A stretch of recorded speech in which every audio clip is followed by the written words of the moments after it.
تمام مدنین کے لیے بالخصوص خانہ اور جہاں کی بڑی شہداء اسلام و شہداء تشیع بالخصوص مدافعان حرم اور تمام تر مومنین کے مدنین کے لیے ایک مرتبہ شروع پاتے ہیں۔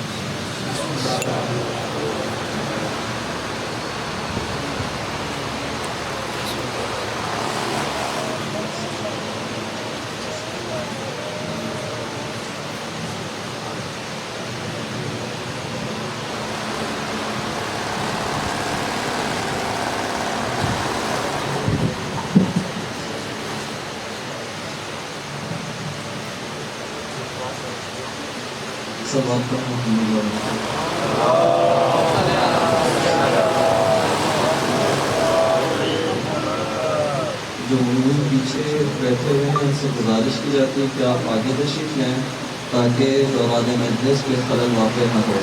صلوات پڑھتے ہوئے آگے تشریف لیں۔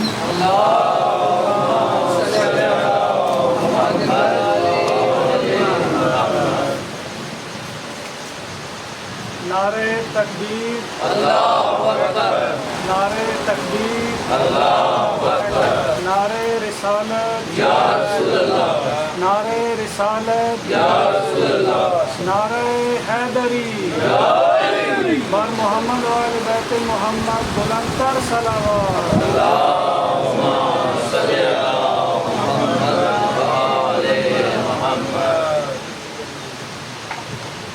اعوذ باللہ من الشیطان الرجیم، بسم اللہ الرحمن الرحیم، الحمد للہ رب العالمین، الحمد للہ الذی جعلنا من المتمسکین بالقرآن العظیم وجعلنا من المتمسکین بولایت علی بن ابی طالب علیہ السلام، والصلاة والسلام علی سیدنا و نبینا وشفيع ذنوبنا وطبيب نفوسنا سيدنا ومولانا أبي القاسم محمد، اللهم صل على محمد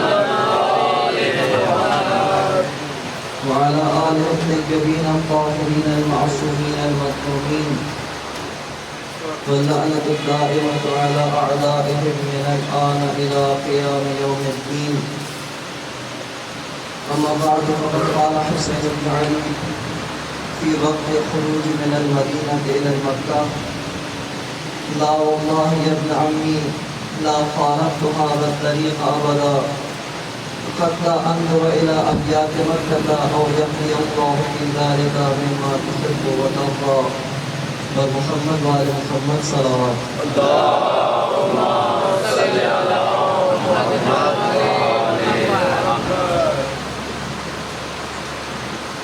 امام حسین بن علی علیہ السلام جب مدینہ سے نکلے اور آپ نے مدینہ سے مہاجرت اختیار کرنے کا ارادہ فرمایا تو اس وقت حضرت مسلم ابن عقیل آگے آتے ہیں اور آ کے مشورہ دیتے ہیں کہ مولا و آقا اگر مناسب سمجھتے ہیں تو اس اصلی راستے کو ترک کر دیجیے، اس اصلی راستے کو چھوڑ دیجیے اور ایک ذیلی و ضمنی راستہ، ایک فرعی راستہ اپنا لیتے ہیں تاکہ ہم بخیر و عافیت بغیر کسی خطر کے، بغیر کسی خوف کے ہم مکہ پہنچ سکیں۔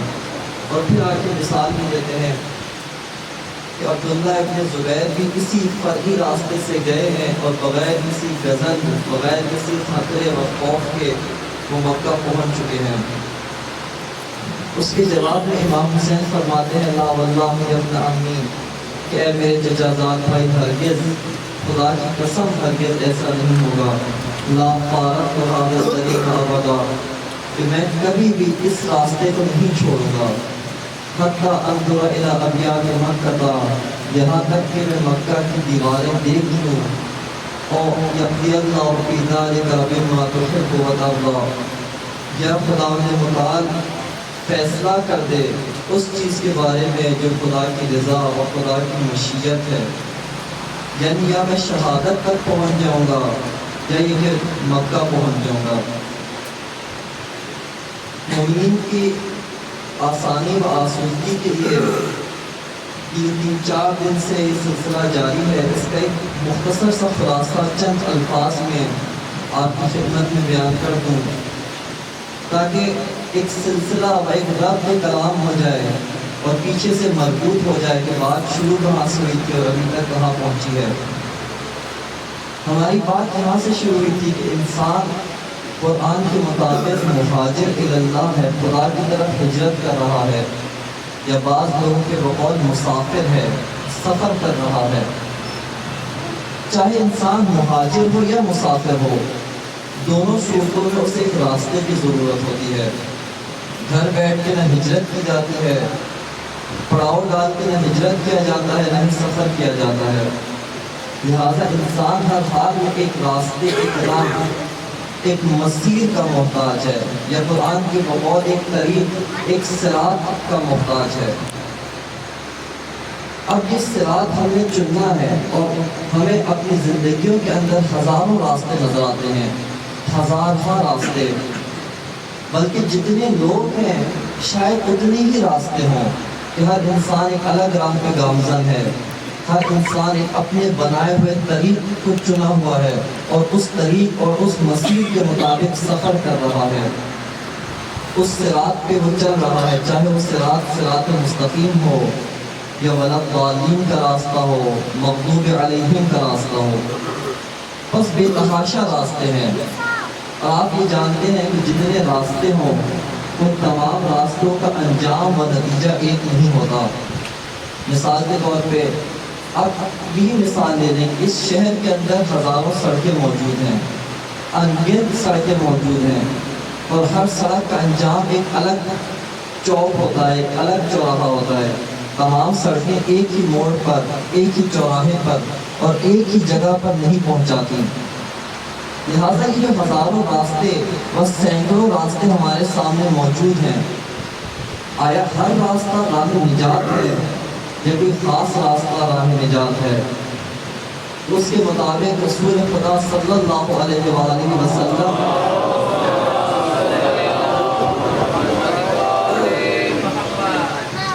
آپ کے فرمان کے مطابق صرف ایک ہی راستہ و ایک ہی شخصیت کا راستہ راہ نجات ہے. ان الحسین مصباح الہدی و سفینہ النجات، کہ بے شک حسین ہی مصباح ہدا و سفینہ نجات ہے. جب تمام تک انسانیت اپنے تمام راستوں سمیت ضلالت و گمراہی کے اندھیروں میں غرق ہو، یا تمام انسانیت طاغوتیت کے سمندر کے اندر غرق ہو جائے، اس وقت ایک ہی چراغ ہدایت ہے اور ایک ہی کشتی نجات ہے جس کا نام حسین ابن علی ہے.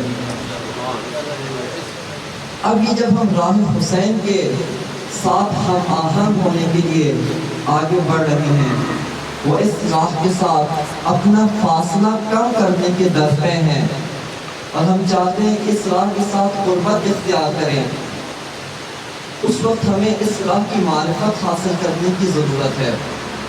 اور اس سے پہلے آپ جانتے ہیں کہ جب کسی راستے کے قریب ہوا جاتا ہے تو پہلے راستے کے اندر موجود رکاوٹوں کو برطرف کیا جاتا ہے. اگر رکاوٹیں موجود ہوں تو آپ کسی ہدف یا کسی منزل کے قریب نہیں ہو سکتے. آپ کسی راستے و کسی مسیر و کسی صراط کے قریب نہیں ہو سکتے، کیونکہ بیچ میں بے تحاشا رکاوٹیں موجود ہیں. اس راہ حسین ابن علی کے راہ میں سب سے بڑی رکاوٹ اس تک پہنچنے و اس سے قرب حاصل کرنے کی راہ میں جو بہت بڑی رکاوٹ ہے، وہ رکاوٹ ہے بھیڑ چال. کہ انسان ایک دوسرے کی دیکھا دیکھی ایک راستے کو اپنا لیتے ہیں. نہ آگے چلنے والے کو معلوم ہوتا ہے کہ میں اس راستے پر کیوں آیا ہوں، نہ پیچھے اس کی پیروی کرنے والے کو معلوم ہوتا ہے کہ میں کیوں اس کے پیچھے چل رہا ہوں. بس یہ گمان کرتے ہوئے کہ چونکہ اس راہ پہ سب جا رہے ہیں، اکثریت اس راستے پر جا رہی ہے، اور اکثریت بیوقوف نہیں ہوتے، سوچ سمجھ کے جا رہے ہوں گے، لہٰذا ان کی دیکھا دیکھی ایک راستے کو اپنا لیتے ہیں. یہ بھیڑ چال جس کی سب نے نفی کی، سب نے مذمت کی، اور اگر یوں کہا جائے کہ یہ وہ بھیڑ چال وہ موذی چیز ہے کہ جس کی وجہ سے تمام ائمہ شہید ہوئے. تمام ائمہ شہید ہوئے کیوں؟ کیونکہ عوام و لوگ بھیڑ چال میں مصروف تھے. انہوں نے بے تحاشا ایسے راستے اپنائے ہوئے تھے کہ جس راہ کو سوچے سمجھے بغیر صرف اس دلیل سے کہ جو کہ باقی بھی اس راستے پر جا رہے ہیں، باقی بھی اس راہ پہ گامزن ہیں، لہٰذا ہم بھی اس راستے کو اپنا لیتے ہیں۔ اور وہ پیروان حق، وہ امامان حق کے راستے پر جا رہے تھے، باقی کسی اور راستے پہ جا رہے تھے۔ اسی وجہ سے دشمن جب امامان حق کو تنہا و اکیلا دیکھتا ہے، ان کو بے دردی کے ساتھ شہید کر دیتا ہے۔ کیوں؟ کیونکہ جن کو اماموں کی پیروی کرنی چاہیے تھی، وہ بھیڑ چال کے نتیجے میں کہیں اور پہنچے ہوئے تھے، وہ کسی اور جگہ رہ رہے تھے۔ لہٰذا اس سے ہمیں اپنے آپ کو دور کرنا ہے۔ مومنین کرام، ہم جو بھی کام کریں، جو بھی اقدام کریں، جس راستے پر چلیں، سوال پوچھیں کہ میں کیوں کر رہا ہوں، میں لباس اس طرح کا پہنتا ہوں کیوں پہنتا ہوں، میں چلتا اس انداز میں ہوں کیوں اس طرح چلتا ہوں، میں یہ حرکت انجام دیتا ہوں کیوں کرتا ہوں، میں فلاں کام نہیں کرتا تو کیوں نہیں کرتا۔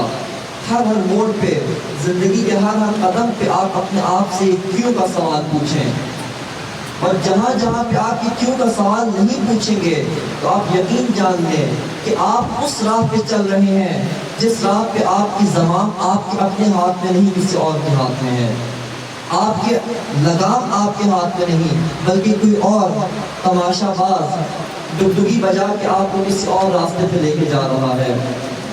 مولا کائنات کے فرمان کے مطابق آپ لوگوں کو 3 گروہ میں تقسیم کرتے ہیں، اور اس میں سے تیسرا جو گروہ آپ بتاتے ہیں، جو سب سے بدترین گروہ، وہ یہ کہ ہر ڈگڈگی بجانے والے کے پیچھے چلنے والے، جو کوئی بھی آئے ڈگڈگی بجائے جو اس کے پیچھے چلنے کے لیے آمادہ و تیار ہیں، جو ہر ہوا کے جھونکے کے پیچھے چل پڑتے ہیں۔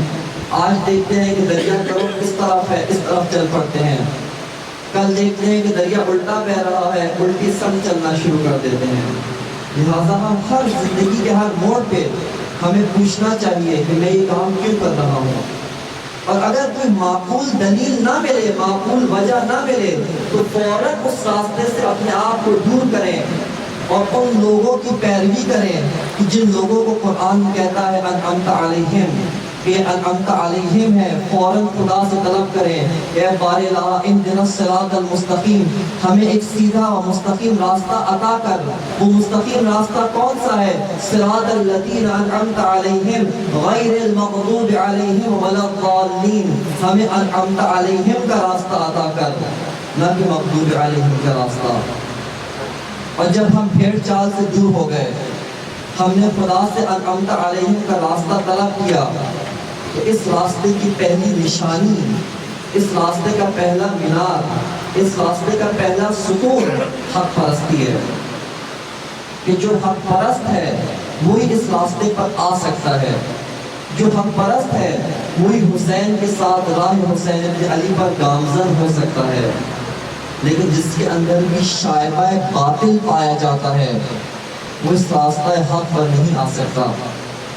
لہٰذا ایک اور کام جو ہمیں کرنا چاہیے وہ یہی، جس طرح آپ زندگی کے ہر موڑ پہ یہ پوچھیں گے میں یہ کام کیوں کر رہا ہوں، اسی طرح زندگی کے ہر موڑ پر یہ دیکھیں آیا اس جگہ پہ میں موقع پہ حق پر ہوں یا موقع پہ باطل پر ہوں، آیا اس جگہ پہ میں حق پر ہوں یا ناحق پہ ہوں، میں عدل کے راستے کی پیروی کر رہا ہوں یا ظلم کی پیروی کر رہا ہوں، میں کس راستے پہ چل رہا ہوں، یہ آپ کو دیکھنا ہوگا۔ ہمیں راہ کربلا و سفر امام حسین علیہ السلام میں بہت عجیب و غریب موڑ نظر آتے ہیں۔ آج اگر امام ان موڑ پہ آ کے اپنا موقف حق سے تھوڑا تبدیل کر لیتے تو آج تاریخ کی نگاہیں کربلا کو اس طرح پیش نہ کر رہی ہوتی، آج تاریخ کا آئینہ کربلا کے منظر کی یوں عکاسی نہ کر رہا ہوتا، بلکہ شاید تاریخ کے صفحات کچھ اور لکھ رہے ہوتے، وہی تاریخ کا آئینہ کربلا کو کسی اور انداز میں پیش کر رہا ہوگا۔ جب امام مدینہ سے نکلے، آپ راستے میں ہر ایک کو حق کی دعوت دیتے گئے، ان کو کہتے گئے کہ لوگوں میں حق کی طرف جا رہا ہوں، میں حق برپا کرنے کے لیے جا رہا ہوں، آؤ ساتھ دو میرا، نہ کہ میری شخصیت کا ساتھ دو بلکہ حق کی وجہ سے میرا ساتھ دو۔ لیکن بہت سے لوگ آئے، آ کر امام کو دعوت دی، آ کے امام کو پیشکش کی کہ اے مولا و اے آقا، ہم خود نہیں آتے، میرا غلام لے لیں، میرا گھوڑا لے لیں، میرا نیزہ لے لیں و تلوار لے لیں۔ امام نے فرمایا وما كنت متخذ المضلین عضدا۔ یہ قرآن کی آیت امام ان کے سامنے تلاوت کرتے جو ان کے منہ پہ تماچے کی طرح برستی۔ یہ آیت کیا فرماتی ہے؟ وما كنت متخذ المضلین عضدا، کہ میں ہرگز اور ہرگز ان لوگوں کو جو گمراہ ہیں، راہ اصلی و راہ حق سے بھٹکے ہوئے ہیں، ان کو میں ہرگز اپنا مددگار اور اپنا ساتھی نہیں بناؤں گا۔ آئے ہم دست ادب جوڑ کر بارگاہ امامت سے پوچھتے ہیں کہ اے مولا، یہ لوگ تو خیر خواہی کے ساتھ، ہمدردی کے ساتھ آپ کی مدد کرنے کو آ رہے ہیں، آپ کیوں نہیں ان کی مدد قبول کرتے؟ آپ خود تو کہہ رہے ہیں کہ آؤ راہ حق میں میری مدد کرو۔ امام کا کیا جواب آئے گا؟ امام کا یہی جواب آئے گا، کیونکہ انہوں نے راہ حق کو چھوڑ دیا، بس یہ راہ باطل پر کھڑے ہیں، انہوں نے میرا ساتھ چھوڑ دیا۔ میں امام حق ہوں، اور میں امام حق کا جب ساتھ چھوڑ دیا، باطل کے راستے پر، وہ ائمہ نار کے راستے پر یہ کھڑے ہوئے ہیں، جب یہ باطل پہ کھڑے ہیں تو میں باطل پر رہتے ہوئے ان کی کوئی مدد قبول نہیں کروں گا۔ یہ قافلہ جو یزید سے لڑنے نکلا ہے، یہ اقتدار کی جنگ نہیں، حق کی جنگ ہے، اور حق پہ رہتے ہوئے میں باطل پر رہتے ہوئے شخص کا ایک ذرہ بھی قبول کرنے کو تیار نہیں ہوں۔ اس قافلہ حسینی میں اس قدر ملاوٹ بھی نہ ہو، یہ قافلہ حق اور حقیقت کا قافلہ جا رہا ہے، اس میں باطل کا گھوڑا بھی نہ آئے، اس میں باطل کی طرف سے نیزہ و باطل کی طرف سے تلوار و باطل کی طرف سے کوئی غلام بھی شامل نہ ہو، و باطل کی طرف سے کوئی اجیر بھی شامل نہ ہو۔ لکھا ہے تاریخ میں، جب امام کوفہ کے دوراہے پہ پہنچے، کوفہ و کربلا کے دوراہے پر پہنچے، تو آپ نے کچھ لوگوں کو جمع کیا جو قافلے کے ساتھ تھے۔ یہ مکہ میں آپ کے ساتھ چل رہے تھے، بلکہ شاید مدینہ سے آپ کے ساتھ چل رہے تھے۔ یہ کون تھے؟ یہ وہی اجیر تھے جن کو امام نے ان کے ساتھ کرایہ طے کر کے یہ معاملہ کیا تھا کہ آپ میرے ساتھ میرے سفر میں ساتھ دیں، اور میں کرائے پہ آپ کے اونٹ لیتا ہوں۔ تو اس زمانے میں یہ ایک معمول کا کام ہوتا تھا، بہت سے لوگوں نے اونٹ پالے ہوئے ہوتے تھے اس مقصد و اس غرض کی خاطر کہ جب کسی کو سفر درپیش ہو اور اس کے پاس سواری کا جانور میسر نہ ہو تو یہ اسے کرائے پر اونٹ دیتے تھے۔ امام نے ان ساربانوں کو، ان اونٹ کے جو مالک تھے، ان کو بلایا اور کہا کہ جو چاہتا ہے یہاں سے واپس چلا جائے، اور جو میرے ساتھ رہنا چاہتا ہے وہ آ جائے۔ اس موقع پہ لکھا ہے کہ بہت سارے اونٹ سوار و اونٹ کے مالک اپنا کرایہ لے کر کسی موڑ سے واپس جدا ہو جاتے ہیں اور ساتھ نہیں آتے۔ کیوں؟ کیونکہ حق کا قافلہ ہے، حق کا کاروان ہے، وہ حق کے کاروان پر کرایہ لے کر نہیں آیا جاتا۔ بلکہ تاریخ اس سے آگے بھی بہت کچھ لکھتی ہے، یہاں تک لکھا ہے کہ عصر عاشور جب امام حسین علیہ السلام بالکل یک تنہا ہو گئے اور آپ کا کوئی ساتھی، کوئی صحابی، کوئی ہاشمی اور کوئی اہل بیت کا کوئی جوان باقی نہیں بچا، اور جب امام میدان کربلا وہ مقتل کے اندر موجود تھے، اس وقت امام نے یہ صدا دی حل من ناصر ینصرنا، تو اس وقت یہ اجیر، وہ یہ کرایہ دار، یہ آتا ہے مولا کے پاس، کہتا ہے کہ اے حسین، اب میں آپ کی تنہا کوئی مدد نہیں کر سکتا، اس اشقیاء کے قافلے نے، وہ اس اشقیاء کے لشکر نے آپ کو مکمل گھیر لیا ہے، لہذا لطف کیجئے، مہربانی کیجئے، میرا کرایہ دے دیجئے تاکہ میں اپنے اونٹ لے کر یہاں سے نکل جاؤں۔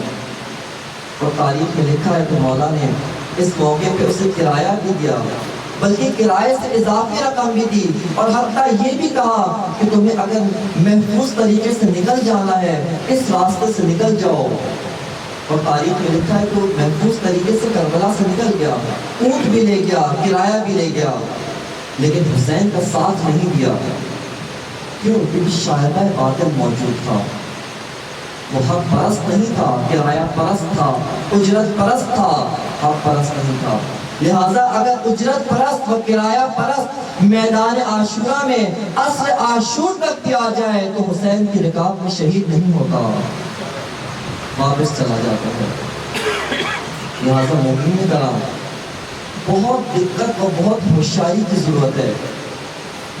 کیا ہم سمجھتے ہیں کہ حسین بن علی جب کوئی امام کو یہ پیشکش کرے کہ میرا گھوڑا اور میری تلوار لے لے، اس کو حسین بن علی جواب دیتے ہیں وَمَا كُنْتُ مُتَّخِذَ الْمُضِلِّينَ عَضُدًا، آیا کیا وارث حسین امام زمانہ جب ان کو یہ پیشکش کی جائے کہ آقا و مولا میں حاضر ہوں، یا میرا گھوڑا و میرا آج کی اصطلاح میں میری بندوق و میرا اسلحہ حاضر ہے، تو اس کو بھی وارث حسین کا یہی جواب آئے گا وَمَا كُنْتُ مُتَّخِذَ الْمُضِلِّينَ عَضُدًا، کہ کہنے والے سن لے، اے ہمدردی کرنے والے اور اے رحم کے جذبے سے سرشار انسان، تو ہم پہ رحم کھاتا ہے، ہم کسی گمراہ کو اپنا ساتھی اور مددگار نہیں بناتے، ہم تو آئے تھے کہ تم پہ رحم کرے، وہ تمہیں نجات دے، ہم رحم کے محتاج نہیں ہیں۔ اتنی شدید حق پرستی ہو تو پھر انسان حسین کے راستے پر وراہ حسین بن علی پر چل سکتا ہے۔ اتنی شدید حق پرستی، اتنی شدت کے ساتھ خداوند متعال نے جب ائمہ کو امام حق بنایا تو ان کو ہر قسم کی ملاوٹ، ہر قسم کی ناپاکی سب سے دور رکھا۔ ہم زیارت ناموں میں ائمہ کے اوصاف پڑھتے ہیں کہ یہ زیارت نامے ائمہ کی معرفت کے ابواب ہیں۔ اگر ہم چاہتے ہیں کہ ائمہ کی معرفت حاصل کریں تو ان کی معرفت کے لیے ائمہ نے زیارت نامہ تدوین کیا ہے، زیارت نامہ تعلیم دیا ہے کہ اے میرے شیعوں، اگر تم چاہتے ہو کہ امامت کو جان لو، اس کے بجائے کہ تم اپنی ذہن کے گھوڑے دوڑاتے پھرو، تم اپنے تخیلات میں کہیں گم رہو اور کسی اور کو امام سمجھ بیٹھو، کسی سیاستدان کو امام سمجھ بیٹھو، کسی بروکر کو امام سمجھ بیٹھو، کسی اور کو امام سمجھ بیٹھو، ہم تمہیں بتائے دیتے ہیں کہ امام کون ہوتا ہے۔ زیارت جامعہ کبیرہ، زیارت وارثہ، زیارت عاشورہ، زیارت امین اللہ، یہ ساری کی ساری زیارتیں، یہ سب کے سب ابواب معرفت ائمہ ہیں کہ مومنین کرام حتماً انہیں تلاوت کیا کریں۔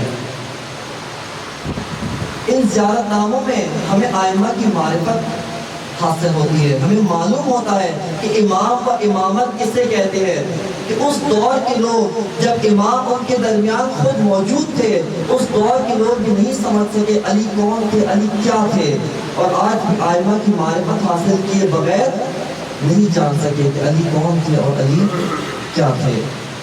جب مولا کائنات منبر سرمنی پر جلوہ افروز ہوتے ہیں اور اس وقت نعرہ لگاتے ہیں کہ سرونی سرونی قبل ان تقتلونی، اے لوگوں مجھ سے پوچھ لو، مجھ سے سوال کرو قبل اس کے کہ تمہارے درمیان میں موجود نہ ہو، تم مجھے اپنے درمیان نہ پاؤ۔ یہ ایک اور جگہ پہ فرماتے ہیں انی اعلم طرق السماوات من طرق الارض، اے لوگوں میں آسمانی راستوں کو زمینی راستوں سے بہتر جانتا ہوں۔ تو اس موقع پر ایک بدو، ایک بے وقوف انسان کھڑا ہوتا ہے، ایک ایسا شخص جو معرفت امام و امامت نہیں رکھتا تھا، جس کو نہ علی سمجھ میں آیا تھا، جس کو نہ علویت سمجھ میں آئی تھی، وہ کھڑا ہو کر پوچھتا ہے کہ اے آقا و اے مولا و اے علی ابن ابی طالب، مجھے بتائیں میرے سر کے بال کتنے ہیں، میری داڑھی کے بال کتنے ہیں، میری پگڑی کے پیچ کتنے ہیں، یہ پوچھتا ہے۔ یہ کون شخص سوال کر سکتا ہے جس کو امام و امامت و علی کی معرفت نہ ہو؟ لہذا اگر معرفت امام حاصل کرنا چاہتے ہیں تو یہ زیارت نامے پڑھیں۔ تاریخ میں جب ایک عیسائی مصنف نے اس شخص کا واقعہ پڑھا، اس نے امام علی پر ایک کتاب لکھی، الامام علی صوت العدالت الانسانیہ، امام علی انسانی عدالت کی آواز۔ اس کتاب کے اندر یہ عیسائی مصنف جارج جردہ وہ ایک شکوہ کرتا ہے، ایک گلہ کرتا ہے کہ اے بدو، اے کاش تم اس زمانے میں نہ ہوتے، کہ اے کاش علی اپنے وقت سے پہلے نہ آتے، بلکہ علی آج کے دور میں موجود ہوتے اور اسی طرح منبر سلونی پر جلوہ افروز ہو کر یہ کہتے انی اعلم طرق السماوات من طرق الارض، تو میں آگے بڑھ کے پوچھ لیتا کہ مولا و آقا مریخ پہ جانے کے راستے کیا ہیں، میں جا کے پوچھ لیتا کہ اور دیگر اقلیم کو فتح کرنے کے راستے کیا ہیں، ستاروں پہ کمر ڈالنے کے راستے کیا ہیں، کہکشاں فتح کرنے کے راستے کیا ہیں۔ یہ اپنی معرفت کا اظہار کرتا ہے کہ میں علی اگر اس زمانے میں ہوتے تو میں ان سے بجائے یہ پوچھتا کہ میرے سر کے بال کتنے ہیں، میری پگڑی کے پیچ و خم کتنے ہیں، میرے لباس میں کتنے ٹانکے لگے ہوئے ہیں، یہ پوچھنے کے بجائے میں پوچھ لیتا کہ اے علی اگر میں چاہتا ہوں مریخ پہ کمنڈ ڈال لوں تو راستہ بتا دیجئے۔ لیکن اے عیسائی تم نے بھی علی کو نہیں پہچانا، علی کو کس نے پہچانا؟ علی کو پہچانا ہے تو ایک کربلا شناس، ایک امام شناس و علی شناس، ایک استاد نے پہچانا، استاد محمد تقی جعفری۔ وہ کیا فرماتے ہیں؟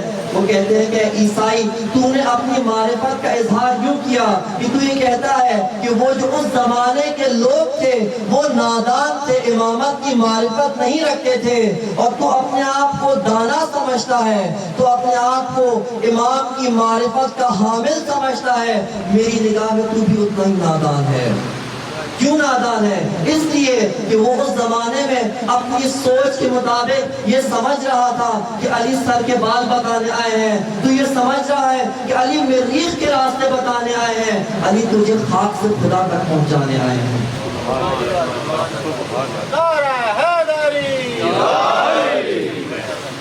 علی تجھے خاک سے اٹھا کر خدا تک پہنچانے آئے ہیں۔ علی امام حق شناس ہے۔ خدا کی معرفت اگر کسی نے حاصل کی تو علی نے حاصل کی۔ یہاں پر بھی اسی استاد پہ کہنا ہے کہ آپ نہج البلاغہ کا مطالعہ کریں، آپ امام علی کی زندگی اٹھا کے تاریخ کے آئینے میں پڑھنا شروع کریں۔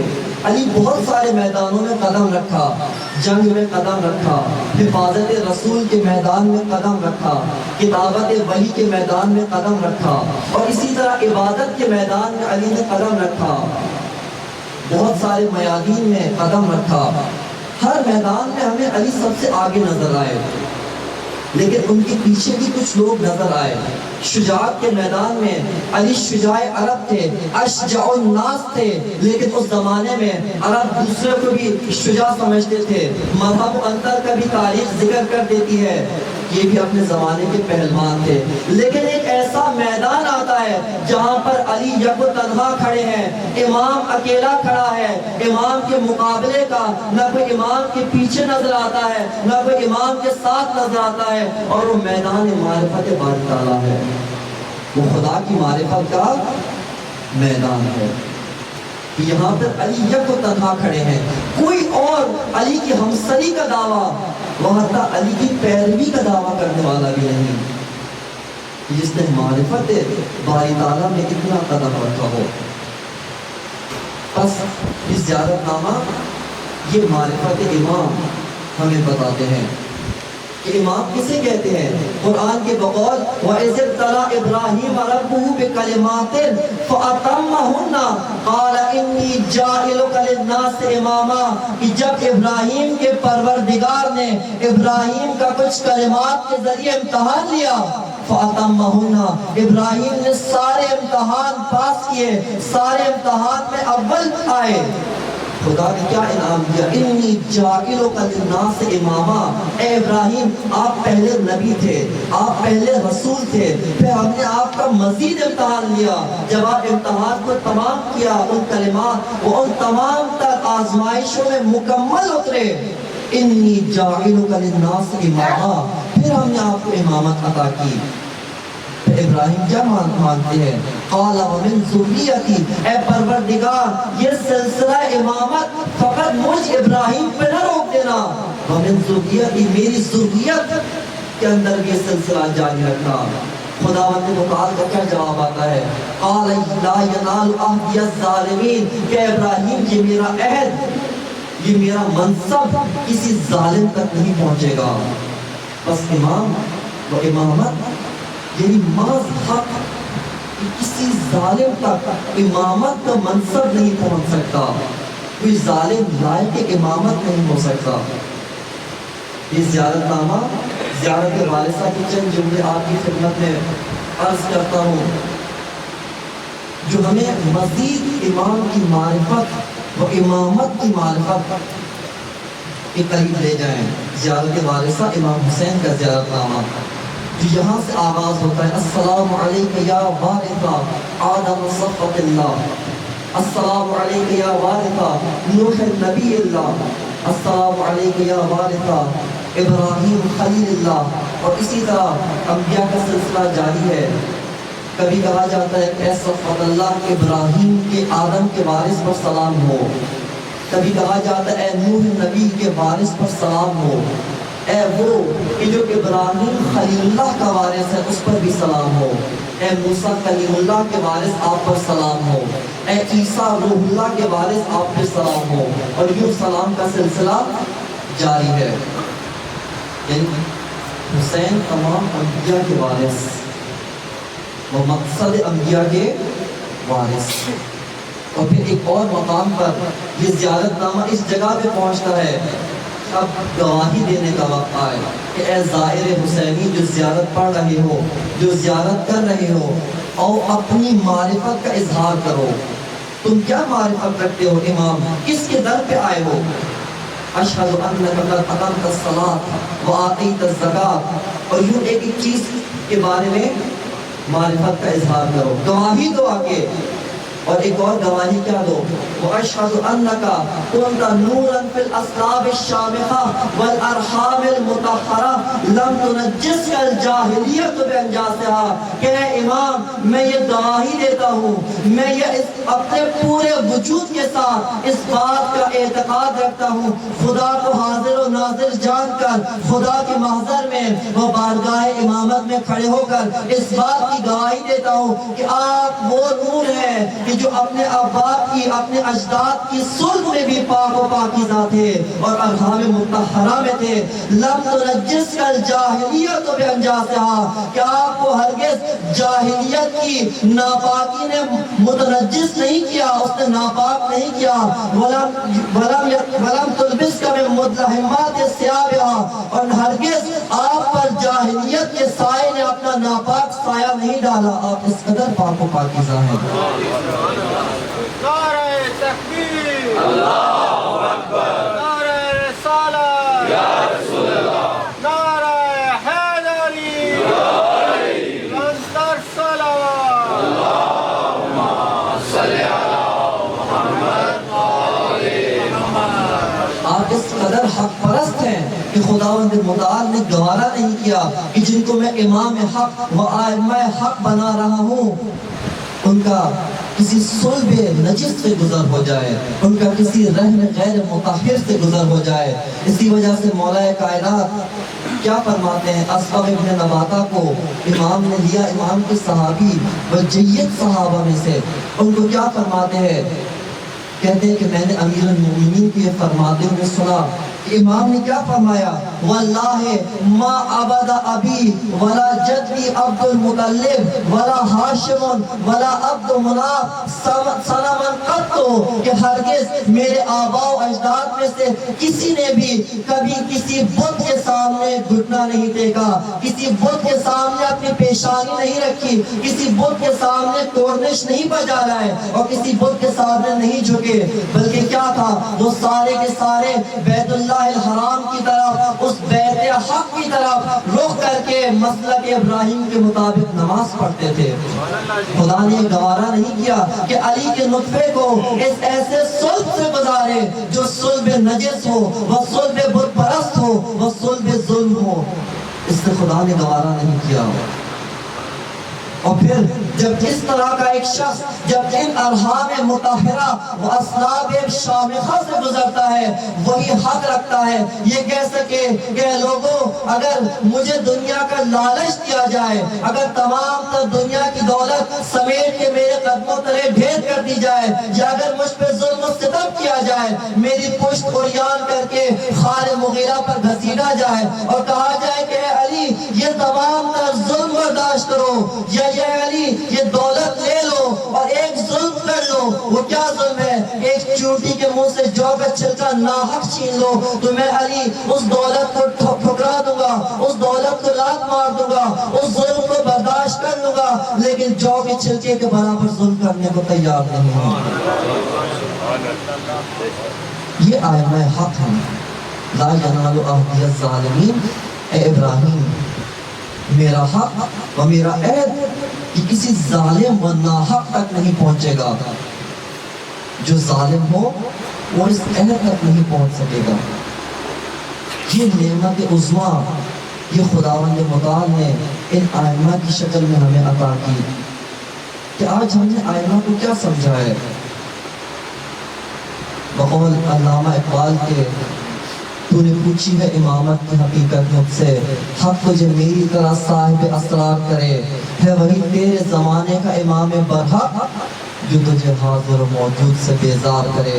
کہ اے شخص تو امامت کی حقیقت پوچھنے آیا ہے، اگر تو صاحب سر و صاحب اسرار ہے اور اس قدر سینہ تیرا کشادہ ہے و وسعت رکھتا ہے، اس قدر ظرف رکھتا ہے کہ تو یہ اسرار و سر تحمل کر سکے، تو پھر میرے پاس آ امامت کی حقیقت پوچھنے.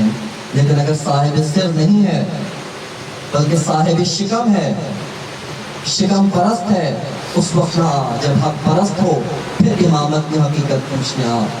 ہے وہی تیرے زمانے کا امام برحق، وہی تیرے زمانے کا امام برحق ہے. کون؟ جو تجھے حاضر و موجود سے بیزار کرے، جو خود حق پہ ہو وہ اس تمام تر حاضر و موجود ناحق سے تجھے بیزار کرے. یہ تیرے زمانے کا امام برحق ہے. تمام ائمہ و انبیاء کی زندگی اٹھا کے دیکھیں، حق پرستی وہ حق کے اوپر مبنی ہے. قافلہ حسینی، کاروان حسینی، کاروان حق و کاروان حقیقت لے کر امام نکلے، اور اس کے اندر جو بھی ملاوٹ ہونا جس نے کرنا چاہی امام نے ٹھکرا دیا. وما کنت متخذا المضلین عضدا، کہ میں ہرگز گمراہوں و ہرگز ظالموں و باطل پرستوں کی کوئی رتی برابر مدد قبول کرنے کو تیار نہیں ہوں. ذرہ برابر ان کی حمایت و ان کی طرف سے ترحم کا احساس کر کے میری مدد کرنے کے لیے آئے ہیں، قبول کرنے کو تیار نہیں ہوں، کیونکہ امام حق ہے.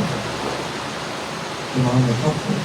اسی طرح جب قافلہ حسینی وہ تمام تر منازل طے کرتا ہوا جب جناب زینب کی سواری میں کوفہ اور شام کی منزل پر پہنچتا ہے تو لکھا ہوا ہے کہ بعض ان کی عورتوں نے جو چھت پہ کھڑی ہوئی تھی اور دیکھ رہی تھی کہ ایک قافلہ و ایک کاروان اس قسم و کرسی کے ساتھ وہ اس ظلم و ستم کو برداشت کرنے کے باوجود اس شان کے ساتھ آ رہا ہے، لیکن اس کے بچے بھوکے ہیں. انہوں نے کیا کیا؟ گھروں سے کچھ کھجوریں لا کر بچوں میں تقسیم کی. تو جناب ثانیہ زہرا کیا رد عمل دکھاتی ہیں؟ آپ نے بچوں کے ہاتھ سے وہ ساری کھجوریں لی اور لے کر واپس ان کے منہ پہ ماری کہ تم ہم پہ رحم کھاتے ہو.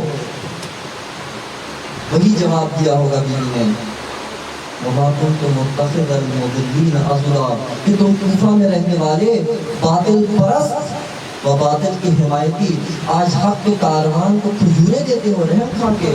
ہم حق پرست ہیں، تم باطل سے حتیٰ کھجوریں بھی نہیں لیں گے.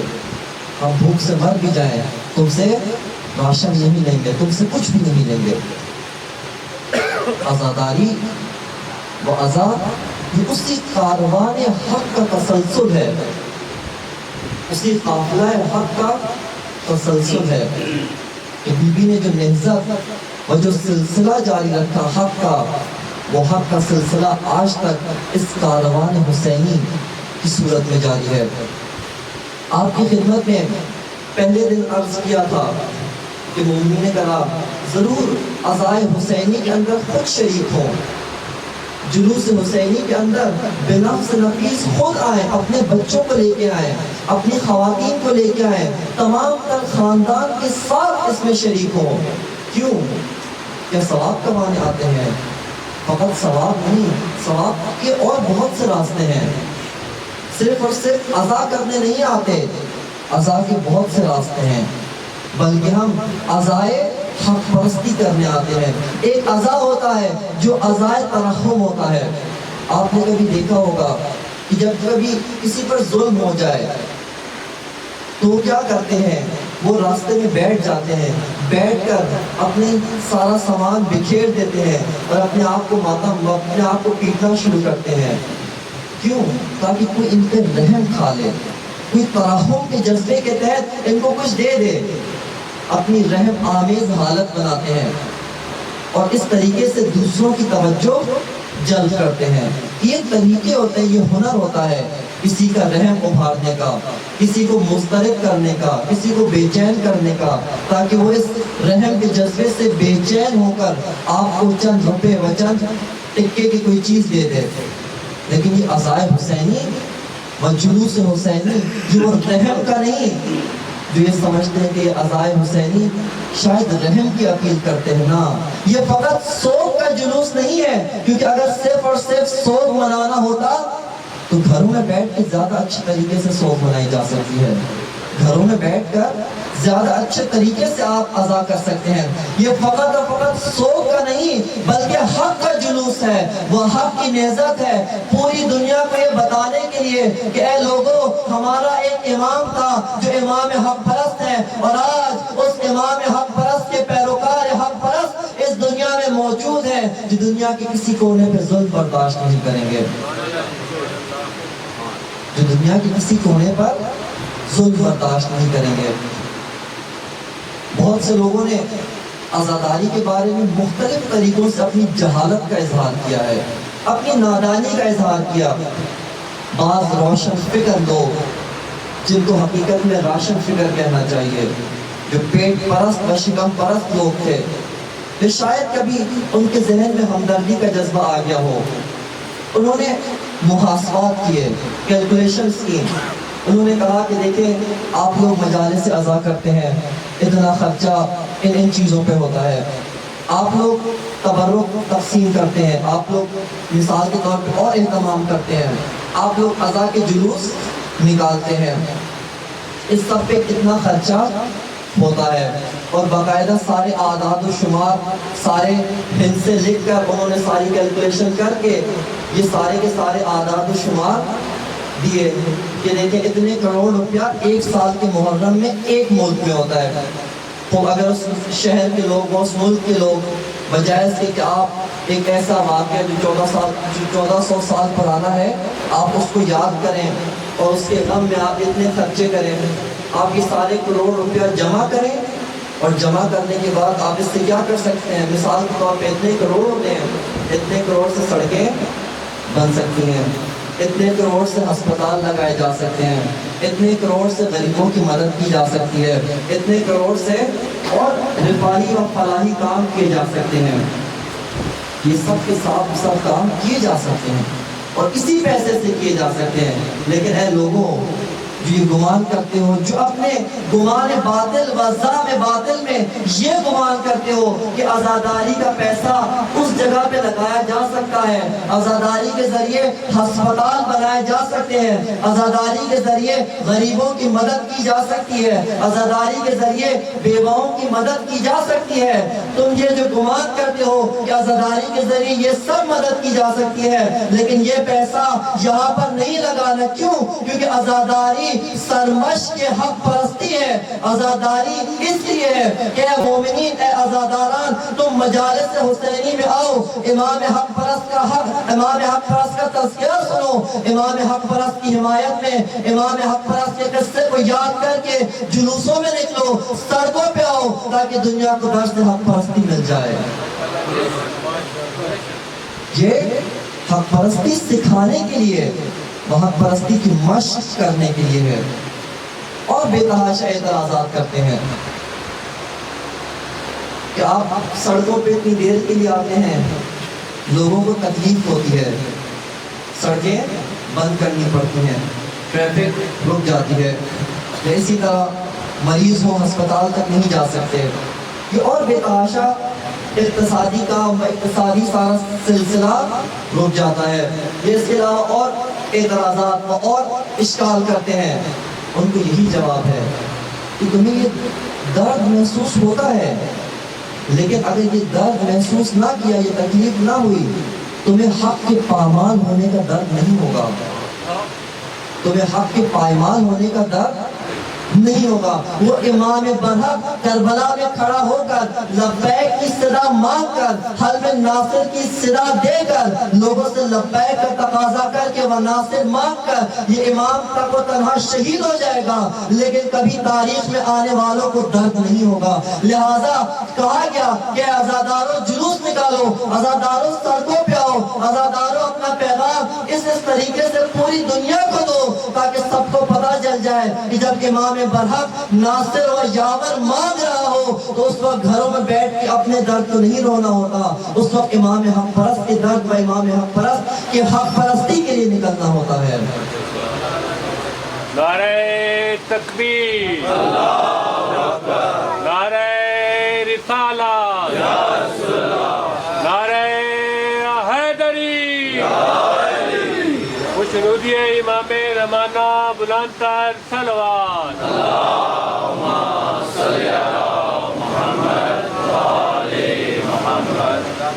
ہماری ہر چیز میں حق پرستی کی جھلک ہو۔ ہم بہت ساری چیزیں سن کر سرسری لے لیتے ہیں۔ ہم نے سنا ہوا ہے، بہت دفعہ علماء و ذاکرین سے سنا ہوا ہے کہ جب رسول خدا کی رحلت ہوئی، بی بی زہرا سلام اللہ تعالی علیہا آپ کے غم میں بہت گریہ کرتی تھیں، یہاں تک کہ لوگوں نے آ کر مولا کائنات سے درخواست کی یا علی، بی بی صبح بھی گریہ کرتی ہیں، شام کو بھی۔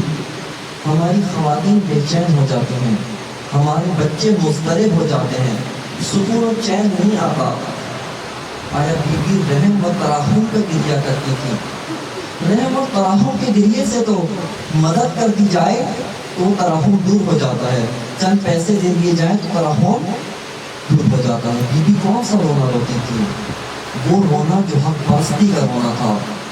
یہ حق پرستی کا رونا باطل کے ایوانوں کو لرزا دیتا ہے، باطل کو لرزا دیتا ہے۔ اسی طرح بہت سے لوگ شاعری کرتے ہیں، شعر کہتے ہیں مدحت اہل بیت میں، اور یہ سلسلہ شعر و شاعری ائمہ کی مدح کرنا یہ بہت پرانا سلسلہ ہے۔ بلکہ کہا جائے کہ غدیر میں جب رسول نے اعلان کیا اسی وقت پہلا شاعر پیدا ہو گیا، حسان بن ثابت۔ لیکن یہ میری بات پوری سنیے گا پھر فیصلہ کیجیے گا کہ یہ شاعر حق پرست نہیں تھا۔ یہ شاعر اگرچہ اس نے جب رسول کا اعلان سنا فی البدی قصیدہ لکھا، پہلے رسول کو سنایا کہ اے رسول خدا آپ نے یہ اعلان کیا، میں نے فی البدی مولا کائنات کی شان میں قصیدہ لکھا ہے، لیکن یہ شاعر حق پرست نہیں تھا۔ کیوں حق پرست نہیں تھا؟ کیونکہ ابھی اس شاعر نے جب قصیدہ لکھا رسول خدا و مولا کائنات سے داد لے لی، لوگوں سے بھی داد لے لی، لوگوں نے بھی واہ واہ کر دیا، لیکن جب بی بی نے گواہی مانگی تو یہی شاعر جس نے رسول سے بھی داد لی تھی، مومنین سے بھی داد لی تھی، یہ شاعر گواہی دینے نہیں آتا، بلکہ یہاں تک کہ جب علی امیر المومنین کے دروازے پر سب نے ہجوم کیا اور علی کو چوتھا خلیفہ بنانے کے لیے آتے ہیں، اس وقت اس شاعر چوتھا خلیفہ بھی ماننے کے لیے تیار نہیں ہوا۔ یہ شعر ایک ماحول بنا ہوا تھا، سب آ رہے تھے علی کو بخشم بخشم یا علی کنتا مولایا، آپ ہمارے مولا ہو گئے، مولا المؤمنین، اور تمام مومنین کے مولا بن گئے۔ ایک ماحول بنا ہوا تھا، شعر کہہ دیا حق پرستی مشکلات میں ظاہر ہوتی ہے، کتنے حق پرست ہو۔ کبھی مولا امام حسین کیا فرماتے ہیں؟ الناس عبید الدنیا والدین لائق علی السنتہم اذا محبسوا فی البلاء قلت دیانون۔ لوگ دنیا کے بندے ہیں، یہ حدیث اور یہ قول امام یہ سب کو ازبر ہو، یہ اپنے گھروں میں لکھ کے لگائیں، یہ نصاب حق پرستی ہے۔ امام حسین کے فرمودات یہ نصاب حق پرستی ہیں۔ اگر ہم چاہتے ہیں کہ ہم حق پرست بن جائیں، آپ دیکھیں جب اس ملک کے اندر حب الوطنی کا جذبہ جوش و خروش چند لوگوں کے اندر ابھرتا ہے، ہر طرف اپنے ارد گرد کا ماحول کیا بناتے ہیں، سبز رنگ کی جھنڈیاں، اور اسی طرح جھنڈے اور اسی طرح دیگر ترانے و اسی طرح دیگر حب الوطنی سے سرشار ترانے لگاتے ہیں، جو کس بات کی علامت ہوتے ہیں؟ یہ حب الوطنی کے جذبے سے سرشار ایسا ماحول بناتے ہیں کہ جس کے اندر ان کی آئندہ کی نسلیں حب الوطن پیدا ہوں۔ یا فوج کے اندر جس طرح کی ٹریننگ دی جاتی ہے کہ فوج کے اندر صرف گولی چلانا نہیں سکھایا جاتا، بلکہ باقاعدہ انہیں اس بات پہ آمادہ کیا جاتا ہے کہ یہ دھرتی، یہ مادر وطن، اس کی خاطر تم نے جان قربان کرنی ہے۔ فوج کے اندر اسلحہ چلانا شاید ان کا 25% نصاب ہو، اصلی نصاب اس حب الوطنی و اس وطن کے اوپر و اس مادر وطن پہ جان قربان کرنے کا نصاب ہوتا ہے۔ اس کے اندر ایسے جذباتی ترانے و ایسے شعار ہوتے ہیں جس کے بعد ایک سپاہی اس بات پہ آمادہ ہو جاتا ہے کہ اپنی جان پر کھیل کر اس وطن کو بچا لے، اس وطن کے بے گناہ باشندوں کو بچا لے۔ کیوں؟ اسے ایسا نصاب پڑھایا گیا ہے جو نصاب وطن پرستی ہے، جو نصاب حب الوطنی ہے۔ حق پرستی کا نصاب کیا ہے؟ یہی فرمودات امام حسین حق پرستی کا نصاب ہے کہ ہم اپنی اولادوں کو حق پرست بنانا چاہتے ہیں۔ اس نصاب کے فریم بنا کے و اس نصاب کے بینر بنا کے اپنے گھر کے کمرے میں، اپنے گھر کے صحن میں ہر جگہ آویزاں کریں، تاکہ صبح و شام جب کوئی انسان بیدار ہو تو اس فرمان پہ امام کی نگاہ پڑے، الا ترون الی الحق لا یعمل بہ، کہ لوگوں کیا نہیں دیکھتے کہ حق پہ عمل نہیں ہو رہا، والی الباطل لا یتناہی عنہ، کہ باطل سے روکا نہیں جا رہا۔ کیا نہیں دیکھتے ہو؟ کیا اندھے ہو گئے ہو؟ یہ فرمان کہ جب امام فرماتے ہیں سفر کربلا کے دوران انا للہ و انا الیہ راجعون، تو جناب علی اکبر کیا فرماتے ہیں؟ اولسنا علی الحق، کیا ہم حق پر نہیں ہیں؟ جب حق پر ہیں تو کیا خوف و کیا پرواہ موت ہم پہ آئے یا ہم موت پر جا پڑیں؟ اس بات کی کیا پرواہ، کیونکہ ہم حق پر ہیں۔ حق پہ موت آئے یا ہم موت پر جائیں، کوئی پرواہ نہیں۔ یہ نصاب حق پرستی ہے۔ ایک صلوات پڑھے محمد آل محمد۔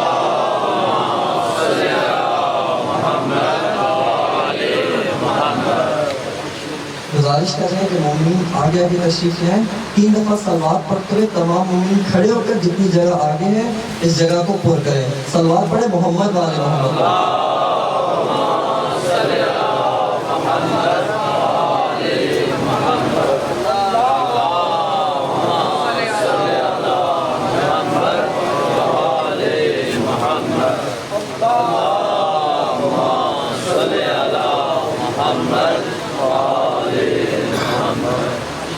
دیگر سلام۔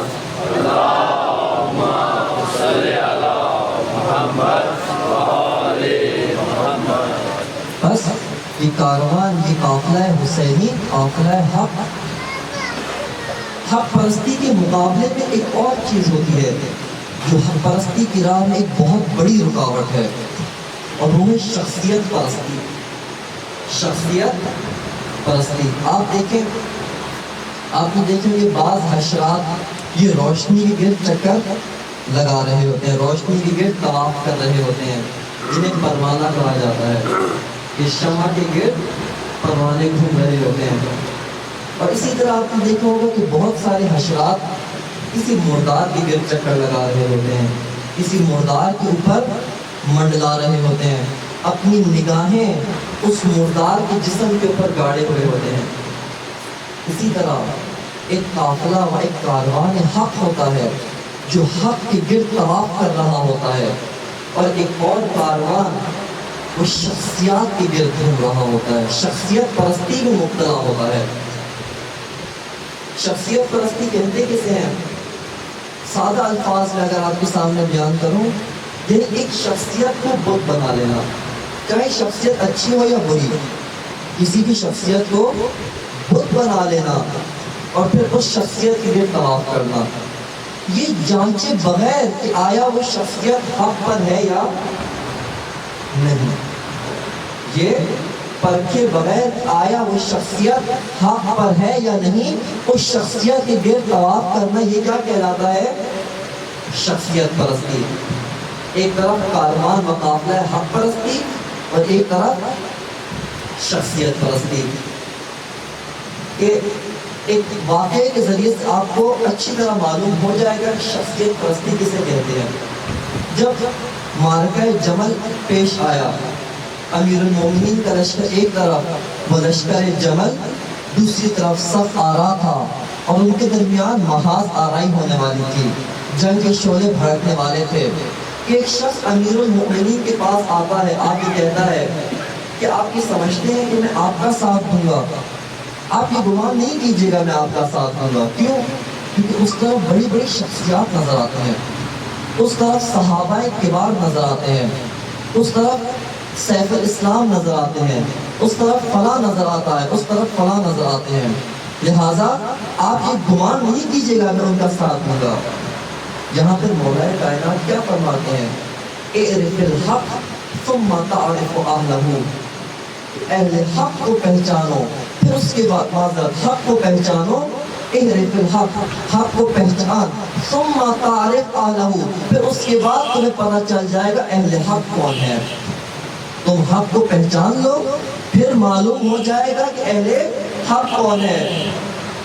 یہ امام نے فرمایا، یعنی وہ شخص کون تھا جس کی آنکھوں پر شخصیات نے پٹی باندھی ہوئی تھی، شخصیات کے نقاب نے اس کو اندھا کیا ہوا تھا، اس نے اپنی آنکھوں کی شخصیات کا سرما لگایا ہوا تھا، اور اس سرمے کی تہ کے نیچے اسے حق نظر نہیں آ رہا تھا۔ وہ اس گمان میں تھا کہ آیا شخصیت، اتنی بڑی بڑی شخصیات کئی باتیں پر ہو سکتی ہیں۔ امام نے اس کی آنکھوں سے نقاب اتاری، اس کو حقیقت دکھائی کہ اے شخصیات کے پردے کے نیچے، اے شخصیات کے سرمے کے نیچے انسان، تمہاری آنکھوں سے سرما میں علی امام حق اتار دیتا ہوں کہ وہ حق کیا ہے؟ وہ یہ اعرف الحق ثم تعرف اہلہ، کہ تم پہلے حق کو پہچانو، پھر اس کے بعد تمہیں دشواری پیش نہیں آئے گی اہل حق کو پہچاننے میں۔ ابھی تمہاری حیرت و سرگردانی کیوں ہے؟ کیونکہ تم حق کو نہیں پہچانتے۔ حق کہاں پر ہے؟ حق میں ایک حدیث کے ذریعے سے آپ کی خدمت میں واضح کیے دیتے رہا ہوں کہ حق رسول خدا نے کھول کے بتایا، علی مع الحق والحق مع علی، اللہم ادر الحق حیث ما دار علی۔ یہ ایک اور حدیث میں یوں فرمایا، الحق یدور حیث ما دار علی، علی حق کے ساتھ ہے اور حق علی کے ساتھ ہے۔ اے بار الہ، اے پروردگار، حق کو ادھر موڑ دے جہاں پر علی مڑ جائے۔ یہ ایک اور حدیث میں یوں فرمایا کہ حق خود بخود ادھر مڑ جاتا ہے جہاں پہ علی مڑ جائے۔ یہ حق ہے۔ یہ ایک اور حدیث میں رسول کیا فرماتے ہیں؟ یا عمار اذا رأیت علیٰ سلک وادیا، جب تم دیکھو کہ علی ایک وادی و ایک راستے پر چل رہے ہیں، وَسَلَكَ النَّاسُ وَادِيًا غَيْرَهُ، اور لوگ علی کے علاوہ کسی اور راستے پہ چل رہے ہوں، فَاسْلُكْ طَرِيقَةَ عَلِي، اے عمار تمہارے لیے ضروری ہے کہ تم علی کے راستے پر چلو۔ کیوں؟ کیونکہ علی امام حق ہے، تمہیں حق سے کبھی دائیں بائیں بھٹکنے نہیں دیں گے۔ علی امام حق ہے۔ شخصیات کا کیا کریں؟ شخصیات کو پرکھو، اگر یہ حق پر پائی جاتی ہیں قبول کر لو، اگر یہ حق پر نہیں پائی جاتی رد کر دو۔ قرآن کی ایک آیت ہے، ایک سلوات پڑھیں محمد علیہ محمد۔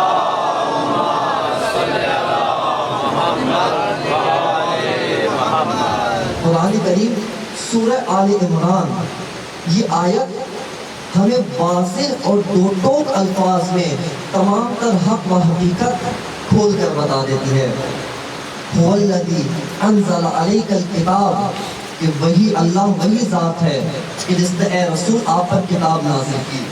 کون سی کتاب؟ منہ آیات محکمات ہن ام الکتاب و اخر متشابہات، فَأَمَّا الَّذِينَ فِي قُلُوبِهِمْ زَيْغٌ فَيَتَّبِعُونَ مَا تَشَابَهَ مِنْهُ ابْتِغَاءَ الْفِتْنَةِ کہ اے لوگوں، بعض اس کتاب میں سے آیات محکمات ہیں، محکم آیتیں ہیں، ہن ام الکتاب، یہ ام کتاب ہے، یعنی بنیادی کتاب، اساسی کتاب ہے.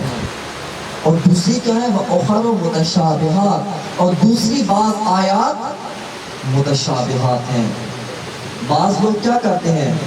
الذین فی قلوبہم زیغ، وہ لوگ جن کے دلوں میں مرض ہوتا ہے، جن کے دلوں میں زیغ ہوتا ہے، یہ کیا کرتے ہیں؟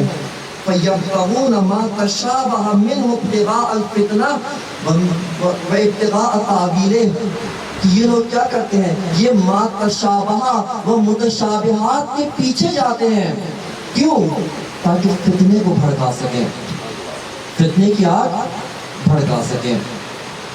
اگر محکم و متشابہ ہمیں معلوم ہو جائے، ہمیں یہ سارا ماجرا و قصہ شخصیات و حق یہ سمجھ میں آ جائے گا. محکم یعنی وہ آیت جس کی تعویل، جس کو پھیرنا اور گھمانا ممکن نہیں ہے.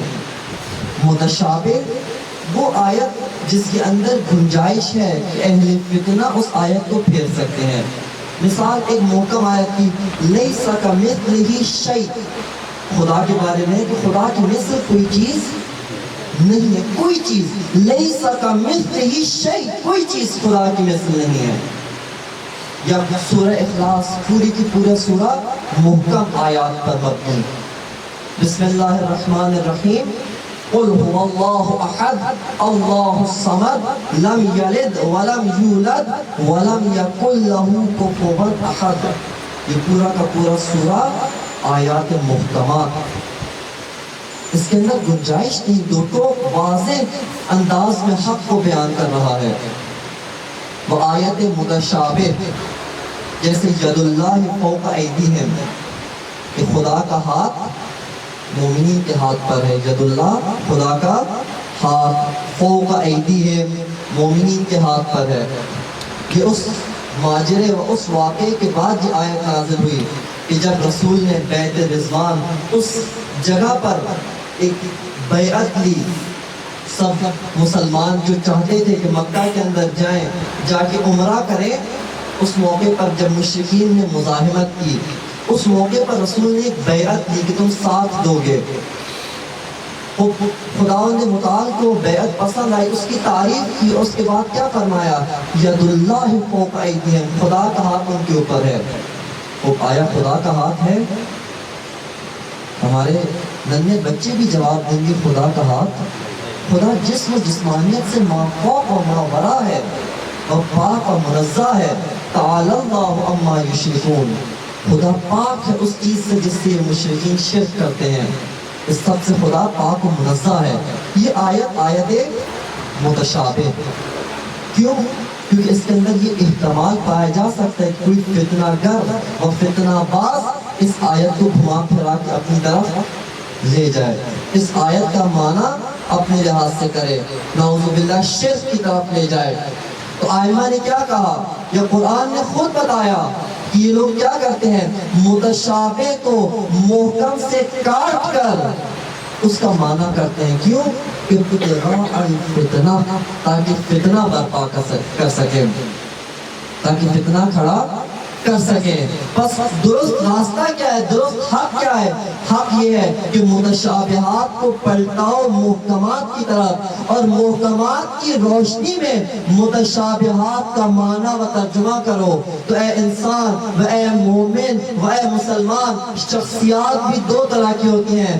بعض شخصیات محکمات ہوتی ہیں، بعض شخصیات پائیدار و مستحکم ہوتی ہیں جو کبھی اپنے موقع، کبھی اپنے راستے سے نہیں ہٹتی.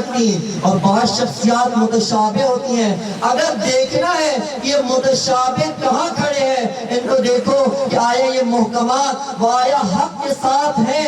اگر حق کے ساتھ ہے انہیں قبول کر لو، اگر حق کے ساتھ نہیں رد کر دو.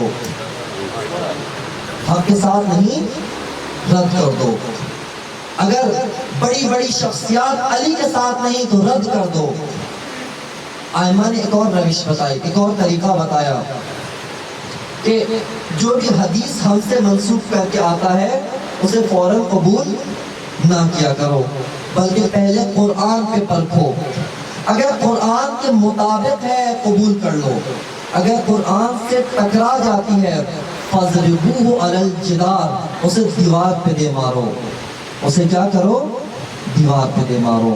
بس میں ایک جملہ یہاں پر کہہ کے آگے بڑھوں گا کہ علی قرآن ناطق ہے، باقی تمام شخصیات کو علی پہ پرکھو، اگر علی کے ساتھ کھڑی ہیں، علی کے موافق ہیں، علی سے ٹکراتی نہیں ہیں، ان شخصیات کا احترام کرو، ان شخصیات کو قبول کر لو، اور اگر علی سے ٹکرا جائیں فَضْرِبُوهُ عَلَى الْجِدَارِ، دیوار پہ دے مارو۔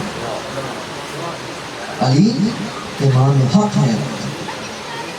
اسی طرح امام حسین، بہت سے لوگ امام کو مشورہ دینے آئے، امام برحق کو سمجھانے آئے، قرآن ناطق کو سمجھانے آئے، حسین کے ساتھ کھڑے ہیں قبول کر لو، حسین کے ساتھ نہیں فَضْرِبُوهُ عَلَى الْجِدَارِ۔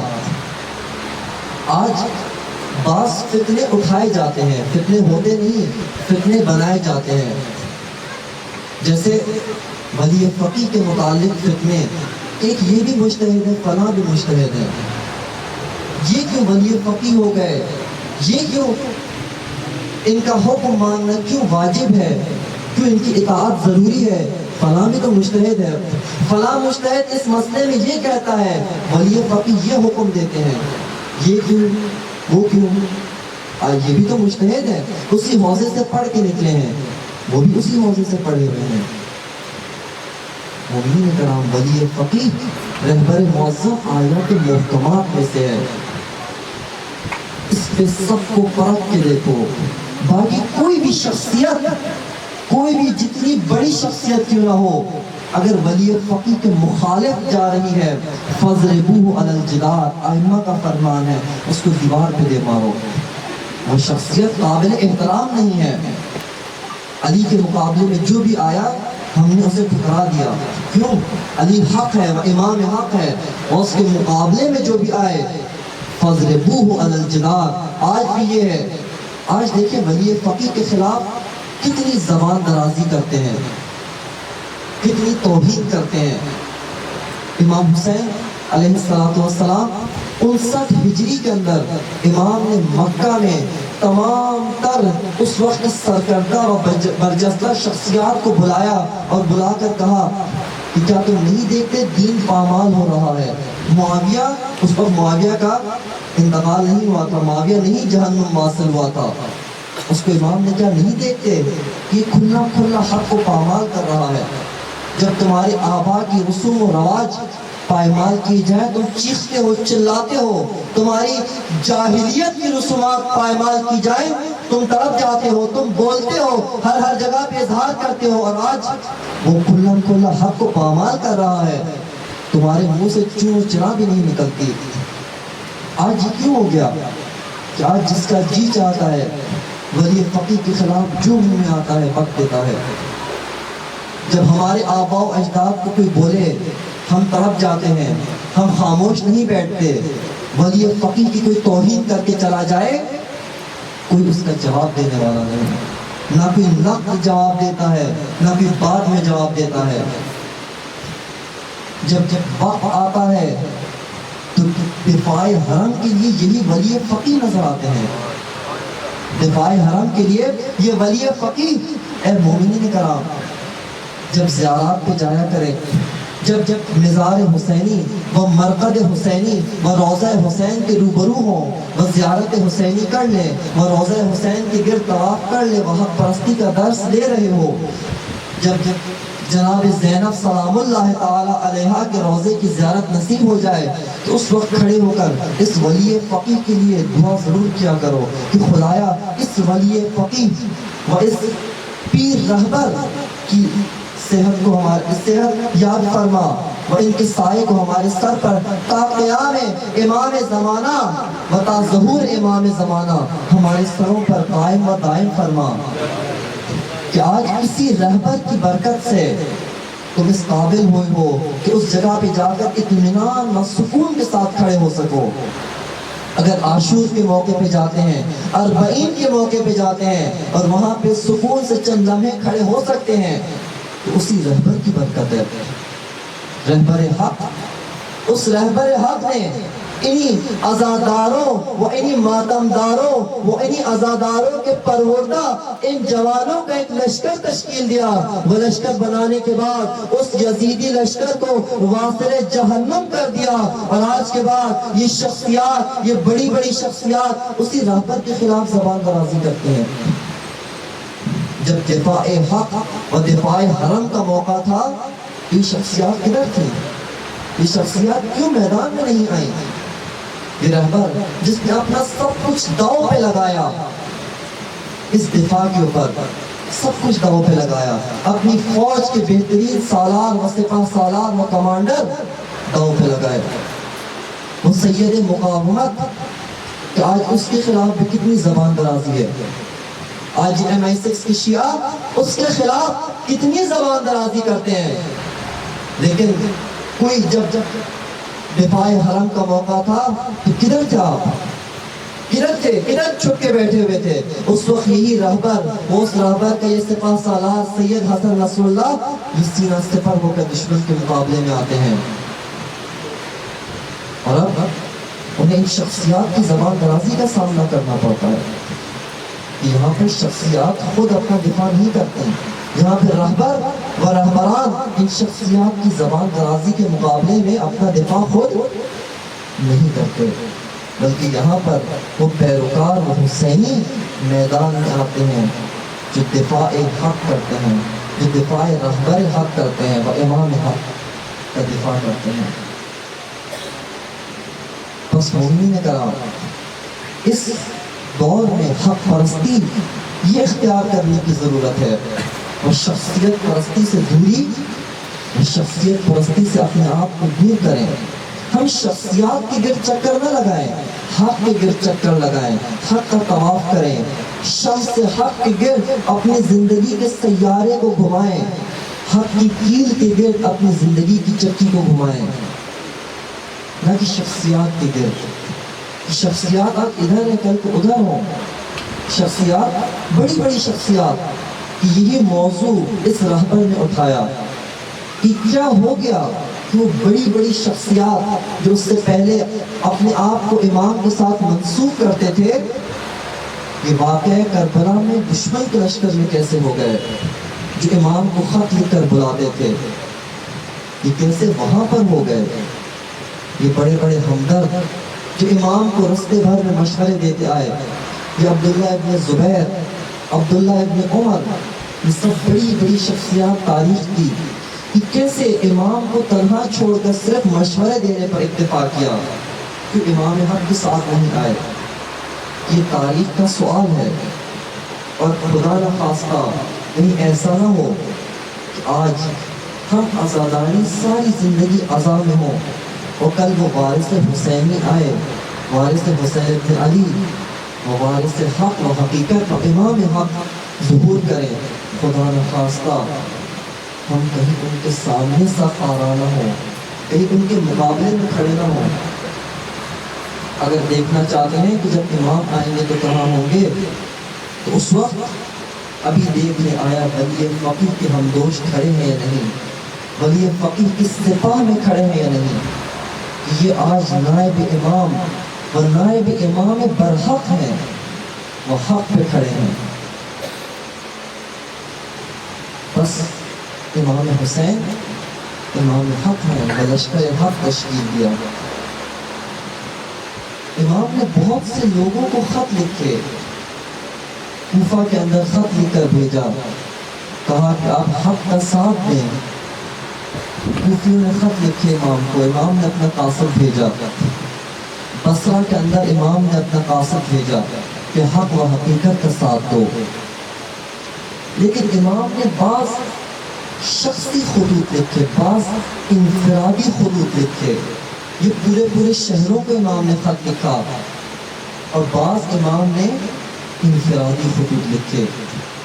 وہ شخصیات حق پرست تھیں، جو حق پر قائم و دائم تھے، ان کو امام حق خود دعوت دے کے بلاتے ہیں کہ آؤ میدان حق و باطل سج رہا ہے، تم لشکر حق سے پیچھے نہ رہ جانا، تم لشکر باطل میں شامل نہ ہو جانا۔ ان شخصیات جن کو امام نے شخصاً خط لکھے، ان میں سے ایک حبیب ابن مظاہر ہیں۔ حبیب ابن مظاہر جو مسلم کے ساتھ و مسلم کے حامیوں و مسلم کے ناصر و مددگاروں میں بھی صف اول میں تھے، لیکن ان کے ساتھ بھی دھوکہ کیا جاتا ہے، وہ مسلم کے ساتھ بچھڑ جاتے ہیں۔ امام کا قاصد حبیب کو رات کے وقت آتا ہے اور ملتا ہے، اے حبیب، یہ مولا و آقا حسین کا خط ہے۔ حبیب کو امام کا خط موصول ہوتا ہے، امام کا خط ملتا ہے۔ رات کی تاریکی تھی، حبیب خط لے لیتے ہیں، قاصد کو بٹھانا چاہتے ہیں۔ قاصد معذوری ظاہر کرتا ہے کہ مجھے فقط یہ خط پہنچانا ہے اور پہنچا کے واپس تیزی سے حسین کے ساتھ ملحق ہونا ہے کہ حسین معرکہ حق و باطل کی طرف جا رہے ہیں، کہیں ایسا نہ ہو کہ میں حق کے معرکے سے پیچھے رہ جاؤں، حق کے معرکے میں شامل نہ ہو سکوں۔ حبیب خط لیتے ہیں، چراغ کے قریب آتے ہیں، خط پڑھنا شروع کرتے ہیں۔ حبیب خط پڑھتے جا رہے ہیں اور حبیب کی آنکھوں سے آنسو کے قطرات برس رہے ہیں، حبیب کی آنکھوں سے آنسو کی قطار برس رہی ہے۔ زوجہ حبیب کی دستک سنتی ہے، دیکھتی ہے کہ ایک خط آیا ہے اور حبیب بڑے اہتمام کے ساتھ یہ خط پڑھنے میں محو ہیں۔ پوچھتی ہیں کہ اے حبیب، یہ کس کا خط ہے، یہ کس کا پیغام آیا ہے؟ لگتا ہے بڑا دکھ بھرا پیغام ہے جس نے اے حبیب آپ کے بھی آنسو نکال دیے ہیں، آپ کو بھی رونے پر مجبور کر دیا ہے۔ حبیب ابن مظاہر جواب دیتے ہیں کہ آقا و مولا حسین کا خط ہے۔ زوجہ حبیب کہتی ہے کہ اے حبیب، پھر تو بڑی خوشی کا خط ہے، پھر تو بڑا مسرت کا خط ہے، اسے چومیے، اسے آنکھوں سے لگائیے۔ حبیب کیا جواب دیتے ہیں کہ مولا حسین نے حق کی نصرت کے لیے بلایا ہے، وہ حسین کے ساتھ رسول کی نواسیاں، علی و زہرا کی بیٹیاں موجود ہیں۔ حسین نے خط لکھا ہے کہ حبیب آئیے، مدد کے لیے آئیے، نصرت کے لیے آئیے۔ زوجہ حبیب پوچھتی ہے کہ حبیب کیا ارادے ہیں آپ کے، کیا کرنا چاہتے ہیں؟ حبیب کہتے ہیں کہ اپنی قوم و قبیلے کے سرداروں کو بلاؤں گا، ان سے مشورہ کروں گا، مشورہ کرنے کے بعد جو وہ فیصلہ کرتے ہیں اس فیصلے کے مطابق دیکھوں گا کہ آیا جانا چاہیے نہیں جانا چاہیے۔ اس موقع پہ یہ مخدرہ و زوجہ حبیب طرف کے کہتی ہیں کہ حبیب آقا و مولا حسین مدد کے لیے بلائے، یہ وہ حبیب تو نہیں جس کو مولا حسین مدد کے لیے بلائے اور وہ یہ جواب دے کہ میں مشورہ کرتا ہوں، میں فیصلہ کرتا ہوں کہ کیا کرنا چاہیے۔ حبیب کہتے ہیں کہ اے زوجہ، میں نے فقط و فقط آپ کا امتحان لینے کے لیے، وہ آپ کی آزمائش کرنے کے لیے یہ کہا تھا، ورنہ کیسے ہو سکتا ہے کہ حبیب کو آقا حسین و مولا حسین کا خط ملے اور یہ غلام اس جگہ حاضر نہ ہو جائے۔ حبیب اپنے غلام کو اپنا گھوڑا و تلوار دیتے ہیں کہ اے غلام، ایک کنویں کے پاس جا کے کھڑے ہو جاؤ، راستے میں جا کے کھڑے ہو جاؤ، میں چھپ چھپا کے آتا ہوں، ابن زیاد کے سپاہیوں کا ناکہ بڑا سخت ہے، چھپ کے آنا پڑے گا۔ یہ غلام اپنے آقا کا گھوڑا لے کر، گھوڑے پہ سوار نہیں ہوتا، گھوڑے کو لے کر، تلوار لے کر اس راستے پہ کھڑے ہو جاتے ہیں، اس راستے پر بیٹھ جاتے ہیں اور انتظار میں لگ جاتے ہیں کہ حبیب آئیں گے۔